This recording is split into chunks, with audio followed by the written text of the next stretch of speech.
محرم کے مہینے کی ایک عبادت گزشتہ ایک سال کے تمام صغیرہ کبیرہ گناہ معاف۔ کیا آپ جانتے ہیں کہ محرم کے مقدس مہینے میں ایک ایسی عبادت بھی ہے جس کے بارے میں کہا جاتا ہے کہ وہ گزشتہ ایک سال کے گناہوں کی معافی کا سبب بن سکتی ہے؟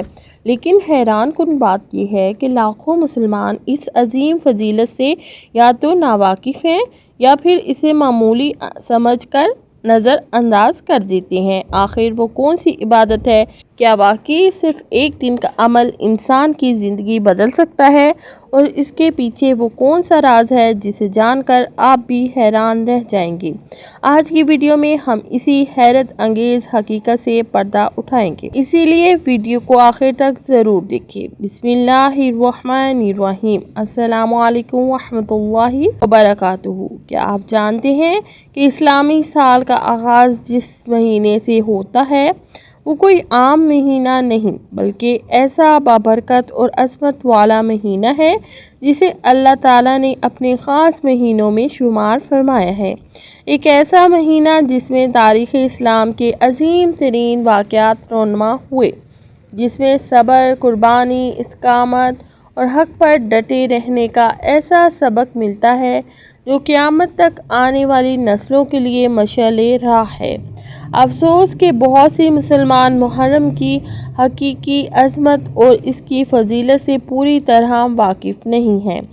آج ہم محرم الحرام کی اہمیت، اس کی فضیلت، اس سے جڑے عظیم واقعات، نبی کریم صلی اللہ علیہ وسلم کی زندگی میں اس کے مقام، صحابہ کرام رضوان اللہ علیہم اجمعین کے اس مہینے کے ساتھ تعلق اور پھر اس عظیم عبادت کے بارے میں جانیں گے جس کے متعلق نبی کریم صلی اللہ علیہ وسلم نے ایسی خوشخبری سنائی کہ سن کر ہر مسلمان کا دل خوشی اور شکر سے بھر جاتا ہے۔ محرم الحرام اسلامی سال کا پہلا مہینہ ہے۔ یہ ان 4 مہینوں میں سے ایک ہے جنہیں اللہ تعالیٰ نے قرآن مجید میں حرمت والے مہینے قرار دیا ہے۔ اللہ تعالیٰ نے ان مہینوں کو خاص عزت اور احترام عطا فرمایا ہے۔ زمانہ جاہلیت میں بھی لوگ ان مہینوں کی عظمت کو جانتے تھے اور ان میں جنگ و جدال سے بچتے تھے، لیکن اسلام نے آ کر ان مہینوں کی اصل روح اور حقیقی مقام کو واضح کیا۔ محرم کا لفظی حرمت سے نکلا ہے جس کا معنی ہے عزت والا، قابل احترام اور عظمت والا۔ یہ مہینہ ہمیں یاد دلاتا ہے کہ اللہ تعالیٰ کے نزدیک بعض اوقات، بعض مقامات اور بعض اعمال کو خصوصی فضیلت حاصل ہوتی ہے، اور محرم انہی عظمت والے اوقات میں سے ایک ہے۔ نبی کریم صلی اللہ علیہ وسلم نے محرم کے مہینے کو خاص فضیلت عطا فرمائی۔ آپ صلی اللہ علیہ وسلم نے ارشاد فرمایا کہ رمضان المبارک کے بعد سب سے افضل روزے اللہ کے مہینے محرم کے روزے ہیں۔ غور کیجئے کہ نبی کریم صلی اللہ علیہ وسلم نے محرم کو اللہ کا مہینہ فرمایا۔ تمام مہینے اللہ ہی کے ہیں، لیکن کسی چیز کو اپنی طرف منسوب کرنا اس کی عظمت اور شرف کو ظاہر کرتا ہے۔ اس سے اندازہ لگایا جا سکتا ہے کہ محرم الحرام اللہ تعالیٰ کے نزدیک کس قدر اہم اور بابرکت مہینہ ہے۔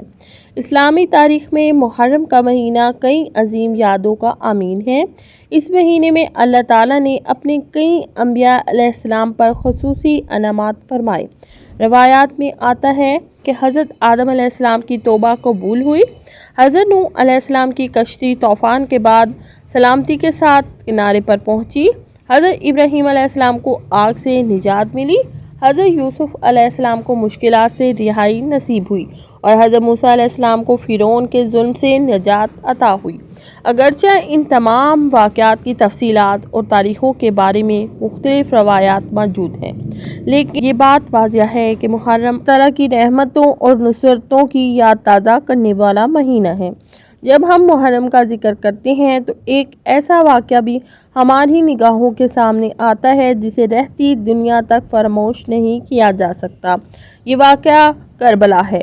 نواسۂ رسول، جگر گوشہ بطول، سیدنا امام حسین رضی اللہ تعالیٰ عنہ اور ان کے وفادار ساتھیوں کی عظیم قربانی تاریخ کا ایسا باب ہے جو ہمیشہ حق اور باطل کے درمیان فرق کو واضح کرتا رہے گا۔ امام حسین رضی اللہ تعالیٰ عنہ نے ظلم کے سامنے سر جھکانے کے بجائے حق اور سچائی کا راستہ اختیار کیا۔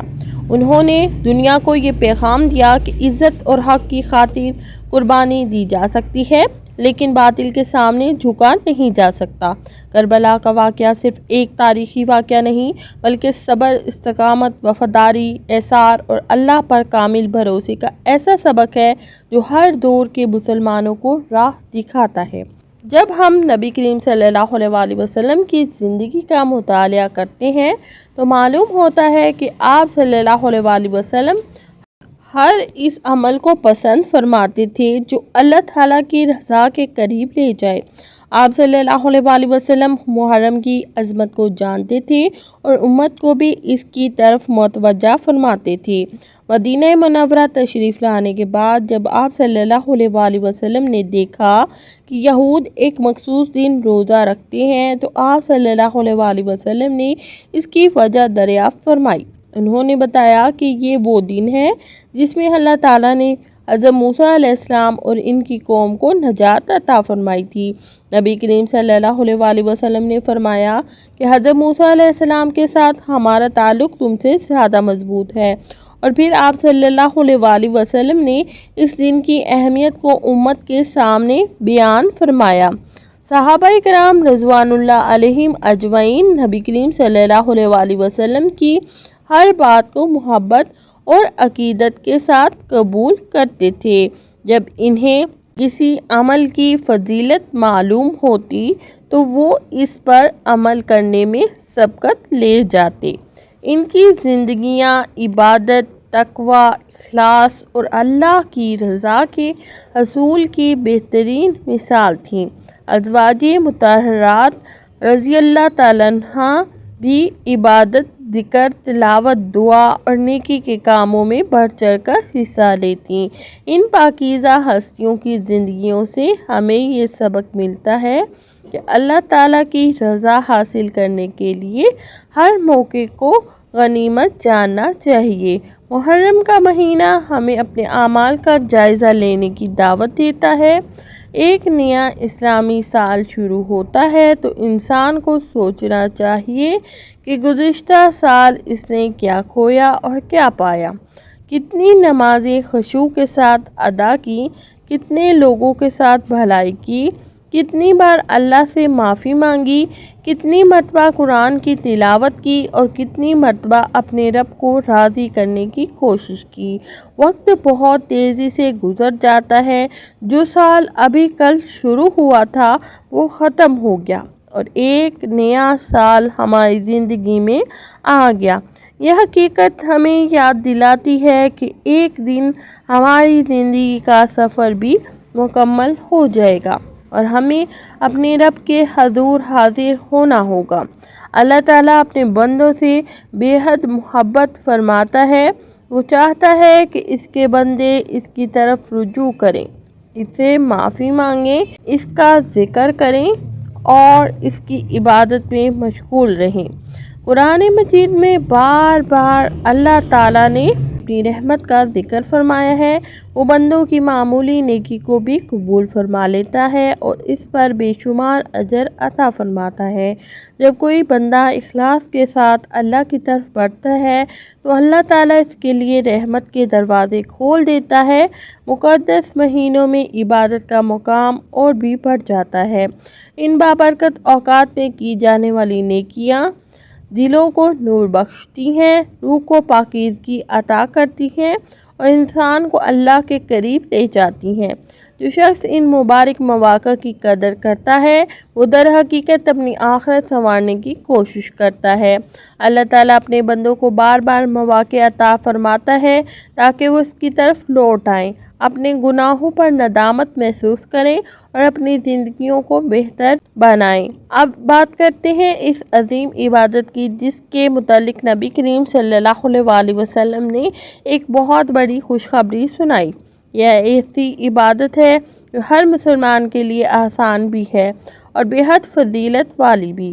نبی کریم صلی اللہ علیہ وسلم نے عاشوراء کے روزے کے بارے میں فرمایا کہ مجھے اللہ تعالیٰ سے امید ہے کہ یہ گزشتہ ایک سال کے گناہوں کا کفارہ بن جائے گا۔ ذرا غور کیجئے اللہ تعالیٰ اپنے بندوں پر کس قدر مہربان ہے۔ ایک دن کی عبادت، ایک دن کا اخلاص، ایک دن کا صبر اور ایک دن اللہ کی رضا کے لیے گزارا ہوا وقت بندے کے لیے رحمت اور مغفرت کا ذریعہ بن جاتا ہے۔ یہ حدیث ہمیں مایوسی سے نکالتی ہے۔ بہت سے لوگ اپنی غلطیوں اور کوتاہیوں کی وجہ سے مایوس ہو جاتے ہیں، لیکن اللہ تعالیٰ کی رحمت بند نہیں ہوتی۔ وہ اپنے بندوں کو بار بار مواقع عطا کرتا ہے۔ عاشوراء کا دن بھی انہی عظیم مواقع میں سے ایک ہے۔ یہ دن ہمیں یاد دلاتا ہے کہ اللہ تعالیٰ کی رحمت اس کے غضب پر غالب ہے اور وہ اپنے بندوں کو بخشش کے بہانے تلاش فرماتا ہے۔ اس مبارک مہینے میں ہمیں صرف ظاہری عبادات پر اکتفا نہیں کرنا چاہیے، بلکہ اپنے دلوں کو بھی پاک کرنا چاہیے۔ حسد، بغض، نفرت، تکبر اور غرور جیسے امراض سے بچنا چاہیے۔ لوگوں کو معاف کرنا چاہیے، رشتے جوڑنے چاہیے، والدین کی خدمت کرنی چاہیے، محتاجوں کی مدد کرنی چاہیے اور اللہ تعالیٰ کے ذکر میں زیادہ وقت گزارنا چاہیے۔ یہی وہ اعمال ہیں جو انسان کی زندگی میں برکت پیدا کرتے ہیں اور اسے اللہ تعالیٰ کے قریب لے جاتے ہیں۔ آخر میں آئیے بارگاہ الہی میں دعا کرتے ہیں۔ اے اللہ، ہم سب کے گناہوں کو معاف فرما۔ اے اللہ، ہمیں محرم الحرام کی برکتوں سے بھرپور حصہ عطا فرما۔ اے اللہ، ہمیں حق کو حق سمجھنے اور اس پر عمل کرنے کی توفیق عطا فرما۔ اے اللہ، ہمیں باطل سے بچنے کی توفیق عطا فرما۔ اے اللہ، نبی کریم صلی اللہ علیہ وسلم کی سچی محبت ہمارے دلوں میں پیدا فرما۔ اے اللہ، صحابہ کرام رضوان اللہ علیہم اجمعین، ازواج مطہرات رضی اللہ تعالیٰ عنہا اور اہل بیت اطہار رضوان اللہ علیہم اجمعین کے نقش قدم پر چلنے کی توفیق عطا فرما۔ یا اللہ، شہدائے کربلا پر اپنی بے شمار رحمتیں نازل فرما۔ سیدنا امام حسین رضی اللہ تعالیٰ عنہ، ان کے اہل خانہ، ان کے جانثار ساتھیوں اور تمام شہدائے کربلا کے درجات بلند فرما۔ یا اللہ، ان کی قربانیوں کے پیغام کو ہمارے دلوں میں زندہ فرما۔ ہمیں صبر، استقامت، اخلاص اور حق پر قائم رہنے کی توفیق عطا فرما۔ یا اللہ، امت مسلمہ پر رحم فرما، ہمارے حال پر رحم فرما، ہمارے والدین کی مغفرت فرما، ہمارے محرومین کو جنت الفردوس عطا فرما، بیماروں کو شفا عطا فرما، پریشان حال لوگوں کی پریشانیاں دور فرما اور ہمیں دنیا و آخرت کی کامیابیاں نصیب فرما۔ آمین یا رب العالمین۔